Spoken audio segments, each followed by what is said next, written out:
പങ്കാളി അന്വേഷിച്ചുകൊണ്ട് ഇന്ന് നമ്മളോടൊപ്പം എത്തിയിരിക്കുന്നത് കാസർഗോഡ് ജില്ലയിൽ നിന്നും ഒരു സഹോദരനാണ്. ആദ്യ വിവാഹം. ഈ സഹോദരന്റെ ജീവിത പങ്കാളിയെ കുറിച്ചുള്ള കാഴ്ചപ്പാടും കൂടുതൽ വിവരങ്ങൾ നോക്കിയാലോ. Let's go.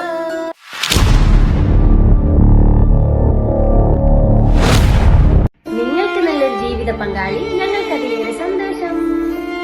നിങ്ങൾക്കായി വധുവിനെ തേടുന്നു. ആദ്യ വിവാഹം. ജില്ല കാസർഗോഡ്. യുവാവിന്റെ പ്രായം 35.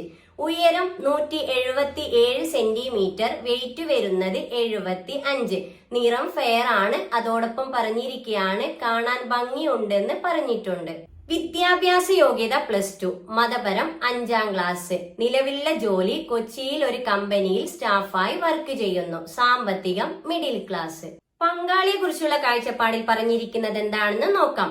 ദീനിബോധമുള്ള, അത്യാവശ്യം കാണാൻ ഭംഗിയുള്ള യുവതിയായിരിക്കണം. യുവതിയുടെ പ്രായം 32 വരെ ആകാം. വിദ്യാഭ്യാസം പ്രശ്നമല്ല എന്നാണ് പറഞ്ഞിരിക്കുന്നത്. അതോടൊപ്പം പറഞ്ഞിരിക്കുകയാണ് തന്റേതല്ലാത്ത കാരണത്താൽ 6 മാസത്തിൽ കുറഞ്ഞ പുനർവിവാഹം പരിഗണിക്കുന്നതാണ്.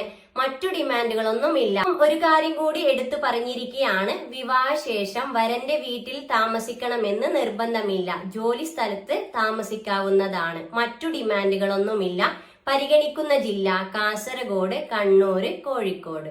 ഈ ആലോചനയെ മുന്നോട്ട് പോകാൻ നിങ്ങൾക്ക് താല്പര്യമുണ്ടെങ്കിൽ തീർച്ചയായും ഞങ്ങളെ കോൺടാക്ട് ചെയ്യുക. ഇവരുടെ ഡീറ്റെയിൽസ് നിങ്ങൾക്ക് കൈമാറുന്നതാണ്. അതുപോലെ എന്താണ്, അതെ, ഇതുപോലെ നിങ്ങളുടെ പരസ്യം ചെയ്യുവാനായി ഞങ്ങളെ കോൺടാക്ട് ചെയ്യുക. തീർച്ചയായും നിങ്ങളുടെ പരസ്യം ഞങ്ങൾ ചെയ്തു തരുന്നതാണ്. നിങ്ങൾക്ക് നല്ലൊരു ജീവിത പങ്കാളി, ഞങ്ങൾക്ക് അതിലേറെ സന്തോഷം. Good night. Hello, welcome back super mom. നിങ്ങൾക്ക് നല്ലൊരു ജീവിത പങ്കാളി, ഞങ്ങൾക്ക് അതിലേറെ സന്തോഷം. നിങ്ങൾ ആദ്യമായിട്ടാണ് ഈ ചാനൽ കാണുന്നുവെങ്കിലും ഇത് നിങ്ങൾക്ക് ഉപകാരപ്പെടുമെങ്കിലും സബ്സ്ക്രൈബ് ചെയ്യുക, ലൈക്ക് ചെയ്യുക, താഴെ കാണുന്ന ബെൽ ബട്ടൺ എനേബിൾ ചെയ്ത് നിങ്ങളുടെ ജീവിത പങ്കാളിയെ കണ്ടെത്തുക. നിങ്ങൾക്ക് നല്ലൊരു ജീവിത പങ്കാളി, ഞങ്ങൾക്ക് അതിലേറെ സന്തോഷം. ഇതൊരു മാട്രിമോണിയോ വിവാഹ ഗ്രൂപ്പോ അല്ല. നമുക്കിടയിൽ സാമ്പത്തിക പ്രശ്നങ്ങൾ കാരണം മറ്റു പല കാരണത്താൽ തന്റെ വിവാഹ ജീവിതം വൈകിയവർ, ആദ്യ വിവാഹം, പുനർവിവാഹം. ഇവിടെ പ്രായമോ പണക്കാരൻ എന്നോ പാവപ്പെട്ടവനോ എന്നില്ല. എല്ലാ മതവിഭാഗത്തിൽപ്പെട്ടവർക്കും തന്റെ ജീവിത പങ്കാളിയെ കണ്ടെത്താം. ഞാൻ നിങ്ങൾക്കിടയിൽ ഒരു വഴികാട്ടി.